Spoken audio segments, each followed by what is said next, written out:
હવે મળી આવ્યા નકલી ધારાસભ્યના પીએ બંટી અને બબલીની વધુ એક પતિ પત્નીની જોડી.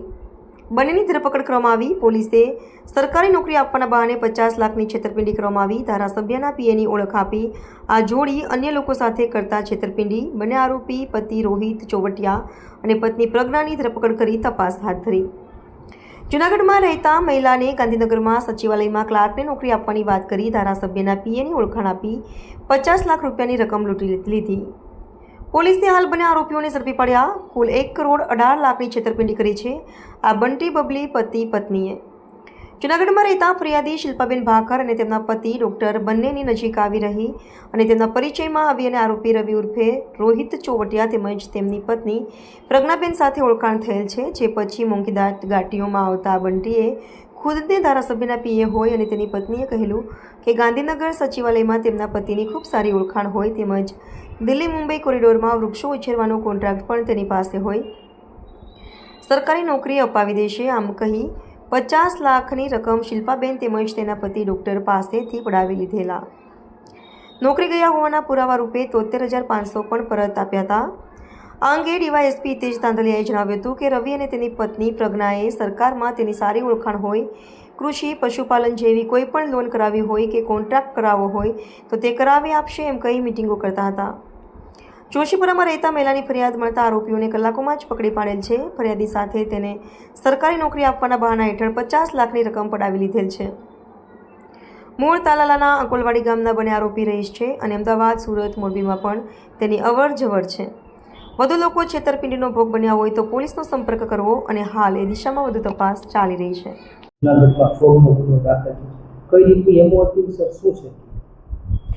જૂનાગઢ જોશીપરાના શિલ્પાબેન રાજેશભાઈ ભાખર દ્વારા એક અરજી આપવામાં આવેલી કે તેમની સાથે રવિ ઉર્ફે રોહિતભાઈ ચોવટિયા અને તેમના પત્ની પ્રજ્ઞાબેન ચોવટિયા દ્વારા કુલ 50 લાખની છે છેતરપિંડી કરવામાં આવેલી છે. આ અરજીના ધ્યાને રહી એની તપાસ શરૂ હોય જે બાબતે જૂનાગઢ જિલ્લા પોલીસ અધિક્ષક શ્રી અને બી ડિવિઝન પીઆઈએ ચર્ચા કરી આ બનાવની ગંભીરતાને ધ્યાને રાખી બી ડિવિઝન પોલીસ સ્ટેશનમાં ફરિયાદીએ જે હકીકત જણાવેલી તે મુજબ આઈપીસીની કલમ 406, 420 તથા 419 મુજબ ગુનો દાખલ કરવામાં આવેલો. આ ગુનાની તપાસમાં બી ડિવિઝન પીઆઈ અને તેમની ટીમ દ્વારા આરોપીને તાત્કાલિક રાઉન્ડ અપ કરવામાં આવેલો.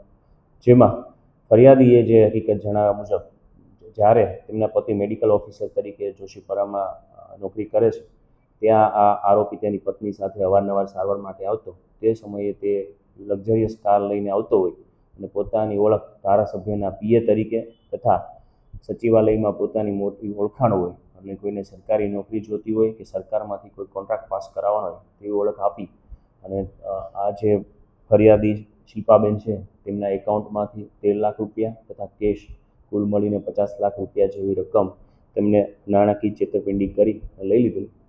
આ બાબતે બંને પતિ પત્નીને જે આરોપી છે તેમને બી ડિવિઝન પોલીસ સ્ટેશનમાં ધરપકડ કરવામાં આવેલી છે. હાલ તેમની વિગતવારની પૂછપરછ શરૂ છે. ખાસ કરીને આ જે રોહિત ઉર્ફે રવિ ચોવટિયા અને તેમના પત્ની પ્રજ્ઞાબેન આમની કોમન એમો છે એ ધારાસભ્યના પીએ તરીકેની ઓળખાણ, સચિવાલયમાં પોતાની ઓળખાણ, આ ઉપરાંત પશુપાલન અને તબેલા માટે 1.5 થી 3 કરોડ રૂપિયાની સરકારમાંથી લોન પાસ કરાવી દેવાનું, દિલ્હી બોમ્બે હાઈવે વચ્ચે જે કોરિડોર બને છે ત્યાં પ્લાન્ટેશન માં પોતાને ખૂબ મોટો ફાયદો થવાનો હોય અને આ ટેન્ડરની પ્રક્રિયામાં જો તે રૂપિયા રોકાણ કરશે તો તેમને ટૂંક સમયમાં છે વધારે રૂપિયા કમાઈ આવશે એવું કહી અને ફરિયાદી સિવાય અન્ય પણ 15 થી 20 જેટલા જે ભોગ બનનારા બી ડિવિઝન પોલીસ સ્ટેશન આવેલા છે અને અત્યાર સુધીનો જે પોલીસની તપાસ દરમિયાન જે રકમ આવી છે તે આરોપીએ પોતાની પત્ની સાથે મળી 1 કરોડ 18 લાખ જેટલી રકમના નાણાકીય છેતરપિંડી કરેલી છે. આ આરોપી ગુનાહિત ઇતિહાસ પણ ધરાવે છે.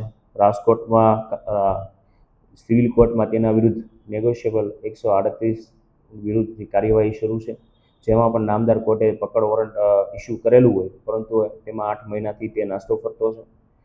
વધુમાં આરોપીની વિરુદ્ધ સુરતના કાપોદ્રા પોલીસ સ્ટેશનમાં ગુનો દાખલ થયેલો છે, જેમાં ફરિયાદીને યુકે મોકલવાના વિઝા કરાવી આપશે તેવું કહી અને 20 લાખ રૂપિયા બચાવી પાડેલા. આ રોહિત ઉર્ફે રવિ ચોવટિયાની જે પૂછપરછ અને અન્ય જે ભોગ બનનાર સામે આવ્યા છે તેમના નિવેદન દરમિયાન આ આરોપી સહિત તમામ પ્રકારની એમોથી છેતરપિંડી કરી અને આ લોકોને સાથે તેમના નાણાકીય છેતરપિંડી કરે હોવાની પ્રાથમિક હકીકત ધ્યાને આવેલ છે. તો આપના માધ્યમથી તમામ લોકોને અપીલ કરીશ કે આ આરોપી હાલ બી ડિવિઝન પોલીસ સ્ટેશનની કસ્ટડીમાં છે. ત્યારબાદ નામદાર કોર્ટમાં રિમાન્ડ માટે રજૂ કરવામાં આવશે. તો આમના જે અમારા ધ્યાને જે પ્રાથમિક હકીકત આવ્યા મુજબ તેને અમરેલીમાં પણ પંખાના નામે પોતે વ્યવસાય કરે છે તેવું કહીને છેતરપિંડી કરેલી છે.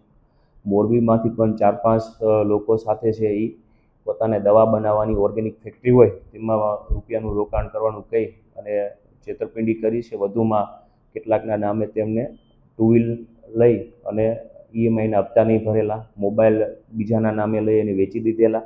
આમ જેટલા પણ પ્રકારની ચીટિંગની એમો છે તે તમામ પ્રકારની અન્ય દેશમાં મોકલવાના, US કે UK મોકલવાના વિઝા પોતે કરાવી આપશે તેવું કંઈ 12 થી 20 લાખ રૂપિયા પચાવી પાડેલા. દરેક પ્રકારની એમો ધરાવતો હોય એટલે આ આરોપી વિરુદ્ધ કોઈપણ પ્રકારના છેતરપિંડી લોકો સાથે કરી હોય તો જે તે સંબંધિત પોલીસ સ્ટેશનનો સંપર્ક કરી અને તેના વિરુદ્ધ કાયદેસરની કાર્યવાહી કરાવી શકે છે.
છઠ્ઠો નહીં ગયા કઈ ટીવી અને નહીં ફ્લાઇટ હોય વિમાન એમાં કેટલા એ તો પછી કર્યો અઠવાડિયાવાળું જે કંઈ કર્યું પછી કર્યું.